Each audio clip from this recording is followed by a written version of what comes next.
पति की लाश पड़ी हुई थी और मेरी सास ने मुझे मारकर घर से निकाल दिया। मैं रोती हुई जा रही थी कि अचानक मेरी नज़र एक औरत पर पड़ी जो गोद में बच्चा उठाए चिल्ला रही थी, कोई मेरी मदद करो वरना बच्चा मर जाएगा। मेरे पास उस वक्त 1000 के नोट थे। मैंने उसे दे दिया और वो खुशी से मुझे दुआएं देती हुई बोली, बेटी तू वापस अपने घर चली जा, तुझे ऐसी खुशी मिलेगी जो आज तक किसी औरत को ना मिली होगी। मैं हैरान हुई कि भला मुझे क्या मिल सकता है, पर उस औरत की बात सुनकर मैं वापस अपने ससुराल आई।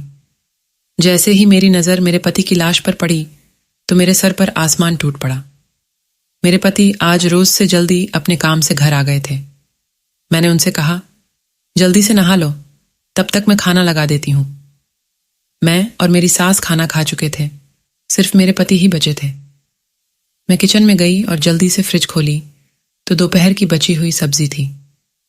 मैंने जल्दी से गर्म किया और साथ में ताज़ी रोटियां भी बना लीं।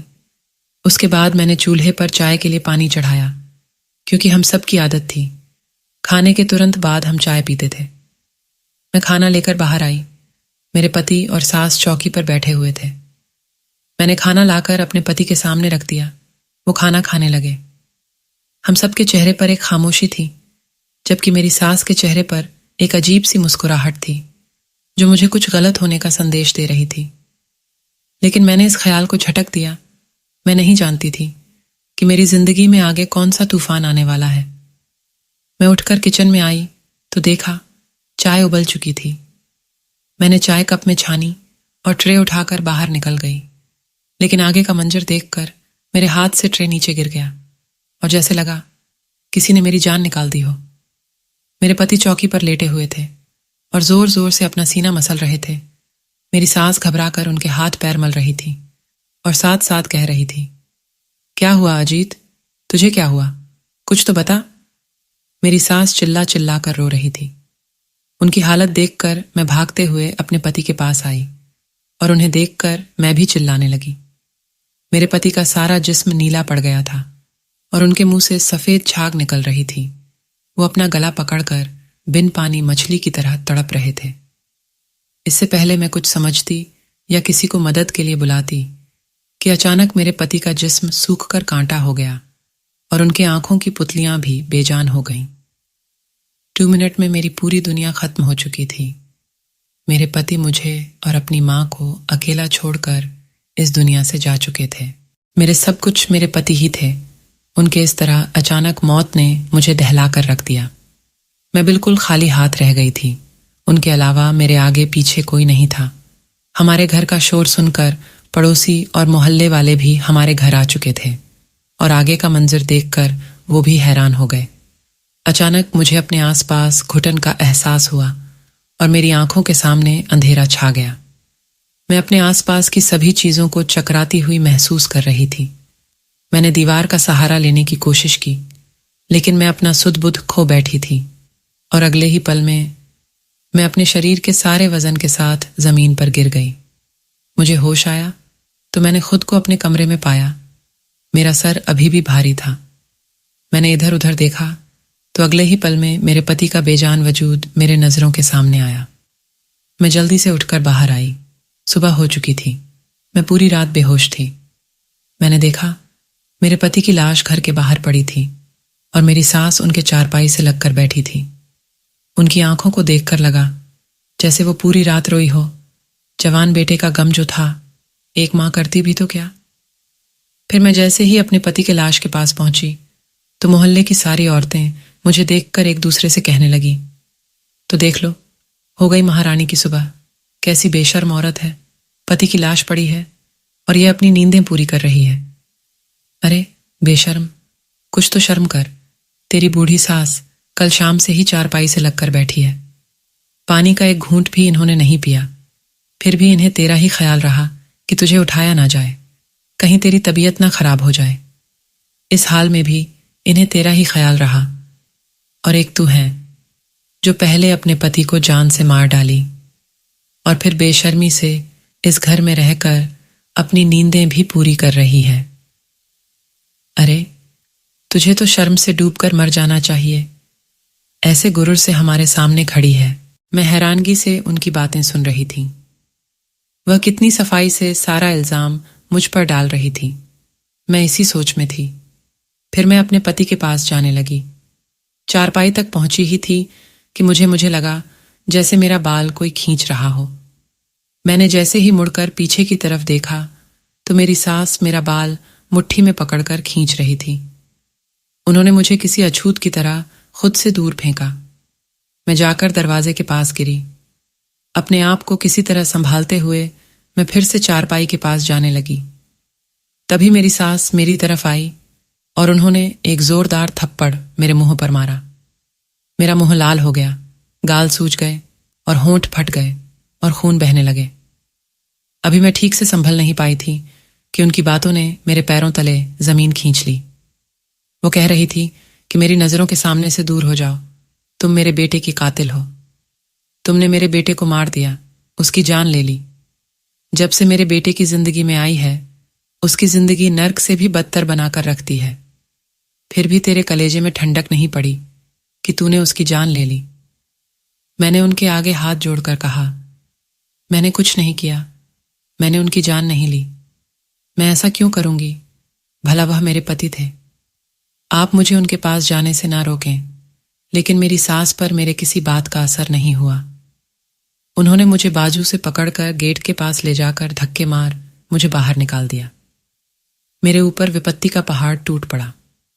एक तो पति से जुदाई और दूसरा घर से बेघर हो गई थी। मैं गेट के साथ लगकर रोने लगी। मैं काफी देर तक वहीं पर खड़ी रही, लेकिन अंदर वाले सब पत्थर दिल हो चुके थे। मैं टूटे हुए दिल के साथ सड़क पर चलने लगी। मेरा और कोई ठिकाना नहीं था, जाती तो और कहाँ जाती। अचानक मुझे एक औरत की आवाज सुनाई दी। वो कह रही थी, भगवान के नाम पर कोई मेरी मदद करो, मेरा बच्चा 2 दिन से भूखा है। कोई तो मेरी मदद करो, कोई तो मुझ पर रहम करो। मैंने देखा, मेरे साड़ी के आंचल में बांधा उस वक्त मेरे पास 1000 के नोट थे। मैंने वो नोट उस औरत को दे दिया। उस औरत की गोद में एक छोटा बच्चा था जो रो रहा था। शायद उसको भूख लगी हुई थी। उस औरत ने मेरी तरफ देखा और कहने लगी, बेटी, कहाँ जा रही हो और रो क्यों रही हो? क्या तुम भी मेरी तरह दुखी हो? मैंने उसकी बात सुनते ही घबराकर इधर उधर देखने लगी तो मैं अपने घर से बहुत दूर निकल आई थी। उस औरत ने कहा, भगवान तुम्हारा भला करे, तेरी सारी मुश्किलें आसान हो, तू सदा सुखी रहे। ऐसे सड़क पर ना चल जा, अपने घर चली जा। मैंने कहा, मेरा कोई घर नहीं है, मैं बेसहारा हूं। उसने कहा, तू बेसहारा नहीं है, जा तू अपने घर चली जा। तेरा घर तेरी राह देख रहा है। तेरे पास तो सब कुछ है, फिर क्यों सड़क की खाक छान रही है? तू तो मल्लिका है, जा अपना घर संभाल। अपने घर जा, वहां तुझे ऐसी खुशी मिलेगी कि तूने कभी सपने में भी नहीं सोचा होगा। मैं बड़ी हैरान हुई कि उस घर में तो मेरे जवान पति की मौत हो गई है। मेरी पूरी दुनिया लुट चुकी है। भला वहां मुझे कौन सी खुशी मिल सकती? हालात के आगे मजबूर होकर मैं अपने घर की तरफ जाने लगी और सोचा, जाकर देखूं तो सही कौन सी खुशी मिलने वाली है। और खुशी नहीं भी मिली तो एक बार फिर से मैं अपनी सास के पैरों में गिर जाऊंगी। हो सकता है कि उनको मुझ पर रहम आ जाए और वो आखिरी बार मुझे अपने पति से मिलने दे। इतने में मैं घर के दरवाजे तक आ चुकी थी। मैंने देखा, दरवाजा अंदर से बंद नहीं था। मैंने धड़कते दिल के साथ घर का दरवाजा खोला, पर दरवाजा खुलते ही सामने का मंजर देख मैं हैरत से दंग रह गई। मेरा पूरा शरीर कपकपाने लगा। मेरा नाम रोशनी है, मैं एक छोटे से शहर में रहती हूँ। मेरे साथ मेरे पति और मेरी सास रहती है। अभी मेरी उम्र 32 साल है। ये बात उस वक्त की है जब मैं 21 साल की थी और शहर के सबसे अच्छे कॉलेज में पढ़ा करती थी। मुझे पढ़ाई में कुछ खास दिलचस्पी नहीं थी, लेकिन पापा की सख्ती की वजह से मजबूरी में पढ़ रही थी। मेरे पिता एक मशहूर बिजनेसमैन थे, लेकिन उनका रवैया हमारे प्रति शुरू से ही काफी सख्त था। मैंने अपनी पूरी जिंदगी में उन्हें कभी मुस्कुराते हुए नहीं देखा था। वह हर वक्त गुस्से में रहते। ऐसा नहीं था कि इसकी कोई वजह थी, वो स्वभाव से ही ऐसे थे। मैं उनकी इकलौती बेटी थी, लेकिन फिर भी उन्होंने मुझसे कभी प्यार से बात नहीं की। वो मेरी हर छोटी से बड़ी ज़रूरतों का ख्याल करते, लेकिन मैं उनके गुस्से से परेशान थी। मैं और मेरी माँ हमेशा फूक फूक कर ही कदम रखते थे और इस चीज़ का ख्याल रखते कि कोई भी बात उनकी मर्जी के खिलाफ ना हो। मेरी माँ भी पढ़ी लिखी औरत थी। मुझे मेरे पापा के रवैया ने अपने घर वालों से दूर कर दिया था। हद से ज्यादा शक्ति भी इंसान को अपनों से दूर कर देती। मेरे साथ भी कुछ ऐसा ही हुआ। उस दिन जब मैं कॉलेज से घर आई तो मेरे पापा के बिजनेस पार्टनर अपनी फैमिली के साथ हमारे ड्राइंग रूम में बैठे हुए थे। मेरे पापा के बिजनेस पार्टनर अक्सर हमारे घर आ जाया करते थे। मैंने खाना खाया और सो गई। शाम को सोकर उठी तो माँ ने बताया कि तुम्हारे पापा ने तुम्हारी शादी अपने बिजनेस पार्टनर के बेटे आशुतोष से तय कर दी है और अगले कुछ दिनों में तुम्हारी सगाई होने वाली है और उसके बाद शादी। उनकी बातें सुनकर मुझे ऐसा लगा कि किसी ने मेरे तन बदन में आग लगा दी हो। मैंने माँ से इसका विरोध किया तो माँ ने कहा, खबरदार, जो उल्टी सीधी कोई हरकत की अपने बाप के गुस्से से वाकिफ होना, तुम इसलिए कोई भी हंगामा करके अपने और मेरे लिए कोई मुश्किल ना बढ़ाना। मैं गुस्से से अपने कमरे में चली आई और अपना फोन लेकर तुरंत अजित को फोन मिलाया। रो रो कर उसे कहने लगी, पापा, मेरी शादी जबरदस्ती अपने बिजनेस पार्टनर के बेटे से करवाना चाहते हैं। तुम जल्दी कुछ करो, क्योंकि मैं तुम्हारे अलावा किसी और से शादी नहीं कर सकती। अजीत ने कहा, तुम फिक्र मत करो, मैं जल्दी ही कुछ करता हूं। मैं बहुत परेशान थी। दरअसल मैं अपने क्लासमेट अजीत से प्यार करती थी। अजीत दिखने में ठीक ठाक था। उसका ताल्लुक एक मिडिल क्लास घराने से था, लेकिन मैं उसके लिए कुछ भी कर सकती थी क्योंकि वो बहुत अच्छा था। उसके घर पर सिर्फ उसकी माँ और वो रहते थे। उसके पिता बहुत पहले ही गुजर चुके थे। उसकी बड़ी बहन थी जिसकी शादी बहुत पहले ही हो चुकी थी।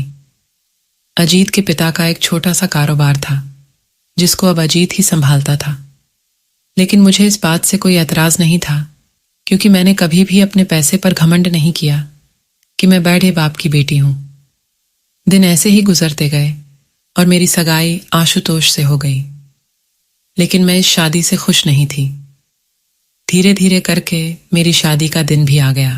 मेरी शादी के एक हफ्ते पहले अजीत और उसकी माँ मेरे लिए रिश्ता लेकर आए थे।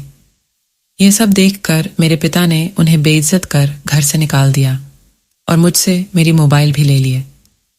मैं बहुत ज्यादा उलझन में थी कि अब मैं क्या करूं। जिस दिन मेरी शादी थी उस दिन लगभग दोपहर 2 o'clock मुझे तैयार होने पार्लर जाना था। माँ ने मेरी सहेली को मेरे साथ भेजते हुए कहा, टाइम से घर आ जाना। मैंने सहमति में अपना सिर हिला दिया और दोनों सहेलियां गाड़ी में बैठकर पार्लर जाने के लिए निकल गईं। मैंने जल्दी से अपनी सहेली के हाथ से मोबाइल ली और तुरंत अजीत के पास फोन मिलाया। अजीत ने पहले बहुत नाराजगी जताई। तुम्हारे पापा ने हमारे साथ अच्छा नहीं किया। उन्हें मेरी माँ की बेइज्जती नहीं करनी चाहिए थी। लेकिन फिर भी मैं तुम्हारी खातिर सब कुछ भुला देता हूं। तुम मुझे बताओ कि अब मुझे करना क्या है। मैंने अजीत से कहा, अब हमारे पास एक ही रास्ता है कि हम दोनों भागकर कोर्ट मैरिज कर लें।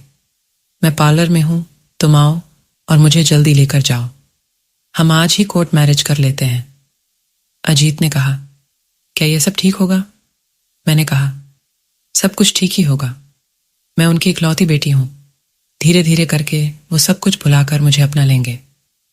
अजीत ने कहा, अच्छा ठीक है, मैं तुम्हारे पार्लर के आसपास ही खड़ा रहूंगा, तुम मुझे फोन कर देना।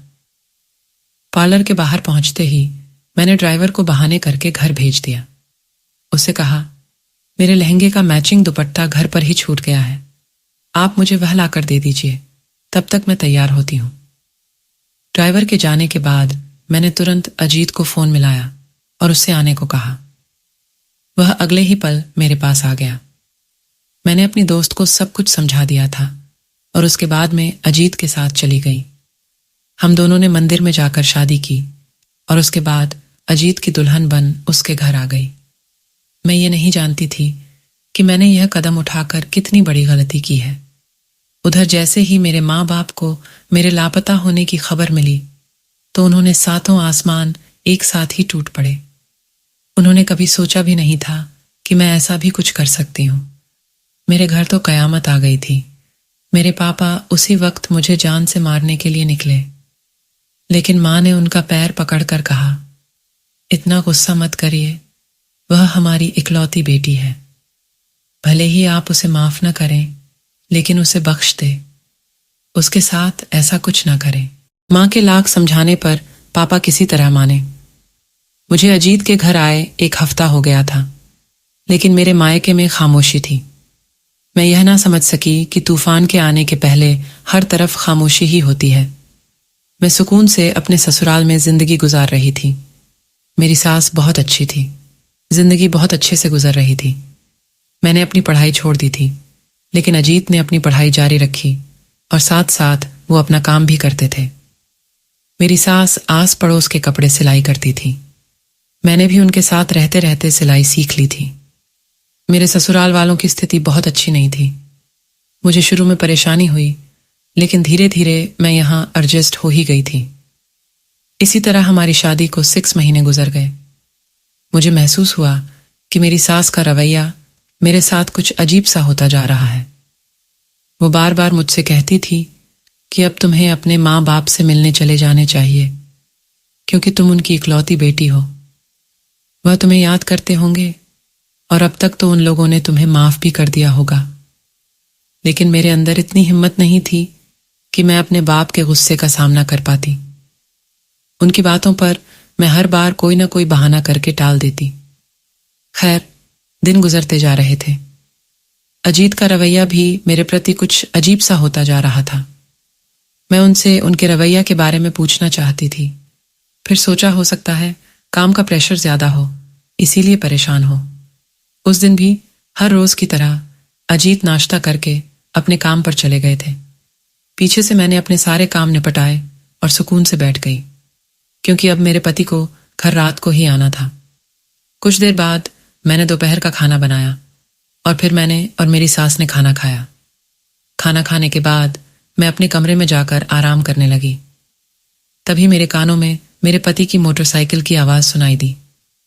मुझे बड़ी हैरत हुई कि वो आज इतनी जल्दी कैसे आ गए। मैंने जाकर देखा तो मेरी सास बाहर आकर बैठी थी। उन्होंने अजीत से घर जल्दी आने की वजह पूछी तो अजीत ने कहा, आज कॉलेज की भी छुट्टी थी और दफ्तर में भी कुछ खास काम नहीं था, इसीलिए जल्दी आ गया। मैंने अपने पति को खाना निकाल कर दिया और उसके बाद किचन में चाय लेने गई। वापस आई तो देखा मेरे पति अजीत मर चुके थे। मैं ये मंजर ना देख पाई और बेहोश हो गई। जब मुझे होश आया तो सुबह हो चुकी थी। मैं अपने मरे हुए पति के पास जाना चाहती थी तो मेरी सास ने मुझे यह कहकर उनके पास न जाने दिया कि तुम कातिल हो, और यही कहकर उन्होंने मुझे घर से बाहर निकाल दिया। मैं रोते हुए सड़क पर चलती जा रही थी। तभी मेरे कानों में एक औरत की आवाज आई। उसे मदद की जरूरत थी। मैंने उसकी मदद की तो उसने मुझे दुआएं देते हुए घर जाने को कहा और साथ में यह भी कहा कि घर जाने के बाद तुझे ऐसी खुशी मिलेगी जो आज तक किसी औरत को ना मिली होगी। उसकी बातें सुनकर मजबूरन मैं घर पहुंची और जैसे ही दरवाजा खोला तो सामने का मंजर देख मेरे होश उड़ गए। दरवाजा खोलते ही मेरे ऊपर फूलों की बारिश होने लगी। गुलाब की ताजा पत्तियां मेरे ऊपर गिरते जा रही थी। मैंने नजर उठाकर देखा तो मेरे पति की लाश गायब थी और साथ ही साथ सारे लोग भी गायब थे। घर को फूलों से सजाया गया था। फूलों से दरवाजे से लेकर अंदर पहुंचने का एक रास्ता बनाया गया। ये सब देखकर मैं बड़ी हैरान हुई कि यह क्या है। यह तो मातम वाला घर था। यहां तो मातम होना चाहिए था, तो यह सब क्या है? मेरे पति की लाश कहाँ गई? मेरी सास कहाँ गई? मुझे कुछ समझ में नहीं आ रहा था। मैं उन फूलों की पत्तियों से गुजरते हुए घर के अंदर गई। मेरी सास के कमरे से बातों की आवाज आ रही थी। अंदर से आने वाली आवाज सुनकर मुझे अपने कानों पर यकीन नहीं हुआ और मुझे उस औरत की बातें सच लगने लगी। उसने सच ही कहा था। मैं बेसहारा नहीं बल्कि भोली और कम अक्ल हूं। मेरी नाक के नीचे इतनी घिनौनी साजिश रचाई गई, लेकिन मैं बेखबर रही। कैसे मोहब्बत की आड़ में मेरे साथ इतना गंदा खेल खेला गया। मुझे बेतहाशा खुद की कमअक्ली पर गुस्सा आया। मैंने कैसे एक शख्स को इतना मौका दे दिया कि वह आकर मेरी जिंदगी से खेल गया। मेरी सांस मेरे पति से कह रही थी, सारी तैयारी हो गई है, तुम जाओ और उसे कहीं से भी ढूंढ कर लाओ। मेरे पति ने कहा, मैं तो उसकी नजर में मर चुका हूं, वो कैसे आएगी? मेरी सास ने कहा, वो बहुत भोली है, तुम उसके सामने कोई बहाना कर देना, कह देना कि मैं बेहोश हो गया था, तो लोगों ने मुझे मुर्दा समझ लिया था, तो इसमें मैं क्या कर सकता हूं? कुछ भी करके किसी भी कीमत पर उसे वापस लेकर आओ। तुम जानते हो ना कि जिस मकसद के लिए तुमने उससे शादी की थी वह अब जाकर पूरा हुआ है। अब उसे ऐसे तो नहीं जाने दे सकते ना। कितना इंतजार किया था मैंने इस दिन का। मैं कितनी खुश हुई थी जब तूने मुझे आकर बताया कि तुमने एक बहुत अमीर लड़की को अपने जाल में फंसा लिया है, लेकिन मुझे क्या पता था कि उसका खड़ूस बाप इतना सख्त होगा। जब तुम दोनों भागे तो मैं यही समझी कि वह अपनी इकलौती औलाद को माफ कर देगा, लेकिन नहीं, उस बुढ़े ने तो सारा प्लान ही चौपट कर दिया। और इसको देखो, लैला कहीं की तुम्हारे से चिपक कर ही बैठ गई। मैंने तो तुम्हारी मौत का ड्रामा इसलिए रचाया था कि उस पर इल्जाम लगाकर उसे घर से निकाल दूंगी, क्योंकि उसके मायके से तो एक फूटी कौड़ी भी नहीं मिलनी थी। हम कब तक उसे मुफ्त में रोटियां खिलाते रहते। इसीलिए मैंने जानबूझकर तेरे खाने में बेहोशी की दवा मिलाई और स्प्रे से झाग भी लगा दी। और खून का क्या, जरा सा कट लगा और तेरे नाक और मुंह खून से भर गए। मैं हैरत से खड़ी उनकी बातें सुन रही थी। अब और क्या सुनना बाकी थे। अगली बात सुनकर तो यह, पहले तो बस छोटे मोटे झटके थे, मेरी सास की अगली बात ने मेरे जिस्म से जान निकाल दी। मैं बेतहाशा फर्श पर गिर पड़ी। मेरे पति और सास ने कुछ गिरने की आवाज सुनकर दरवाजे की तरफ देखा तो उनके चेहरे पर खौफ के साए मंडराने लगे। उन्होंने मुझे उठाकर बिस्तर पर लेटाया और जब मुझे होश आया तो मेरा पति अजित कमरे में बेचैनी से टहल रहा था। मैं तुरंत उठी और कहा, मुझे अपने माँ बाप के घर जाना है। मैं उनकी कोई भी बात सुने बिना बाहर की तरफ बढ़ गई और अपने मम्मी पापा के घर जाने लगी। वहां पर पहुंची तो पता चला कि मेरे पापा एक हफ्ते पहले ही इस दुनिया से चल बसे और अपनी पूरी प्रॉपर्टी मेरे नाम पर कर गए। मेरी माँ मुझे देखती ही मेरे गले लगकर रोने लगी। यही हाल मेरा भी था। दरअसल अजीत ने मुझसे दौलत की लालच में आकर शादी की थी। पहले तो सब ठीक रहा, लेकिन जब उन्हें पता चला कि मेरे पापा गुस्से में मुझे फूटी कौड़ी नहीं देने वाले तो उनका दिल मेरी तरफ से खट्टा हो गया। दोनों माँ बेटे मुझे निकालने की वजह ढूंढने लगे और जब उन्हें कोई वजह ना मिली तो अपने मरने का ड्रामा ही रचा बैठे और मेरे ऊपर इल्जाम लगाकर मुझे घर से बाहर कर दिए। पर मेरे घर से जाते ही उन्होंने किसी से खबर सुनी कि मेरे पापा मर गए और अपनी पूरी प्रॉपर्टी मेरे नाम कर गए। तो यह खबर सुनते ही मेरा पति उठकर बैठ गया। मोहल्ले वाले कुछ तो डर गए और कुछ ने वजह जानने की कोशिश की तो उन्हें ऐसा महसूस कराया कि उसे तो कुछ याद ही नहीं। सबने यही समझा कि हमारी ही गलती है, हमने बेहोशी को मौत समझ लिया। एक एक करके सारे लोग वहां से चले गए। मेरी सास और मेरे पति प्रॉपर्टी की लालच में अब मुझे वापस लाना चाहते थे ताकि मेरी पूरी प्रॉपर्टी अपने नाम करवा सके, और इसीलिए उन्होंने मुझे खुश करने के लिए मेरे स्वागत का पूरा इंतजाम किया। लेकिन मैंने भी फैसला कर लिया था कि मैं उन्हें कभी माफ नहीं करूंगी। शाम होते ही मेरे पति और मेरी सास मेरे घर आए और मुझसे माफी मांगने लगे, लेकिन मुझ पर उनके किसी भी बात का कोई असर नहीं हुआ। वह मायूस लौट गए। कुछ दिन बाद मुझे पता चला कि मेरी सास को उनके किए की सजा मिल गई और उनके पूरे शरीर में फालिस मार दिया। अजीत की भी हालत बहुत खराब थी। उसकी हालत देखकर मेरा दिल खून के आंसू रोता था। चाहे उसने मेरे साथ जो भी किया, लेकिन वो मेरी मोहब्बत था, इसलिए ना चाहते हुए भी मैंने उसे माफ कर दिया। मेरी सास और मेरे पति दोनों बहुत बदल गए हैं। उनकी जिंदगी से दौलत की हवस खत्म हो चुकी है। 2 साल बाद भगवान ने मुझे एक खूबसूरत बेटा दिया और मैं हंसी खुशी अपनी जिंदगी जी रही हूं। दौलत की लालच इंसान को अंधा कर देती है। वो संभल तो जाता है, मगर ठोकर लगने के बाद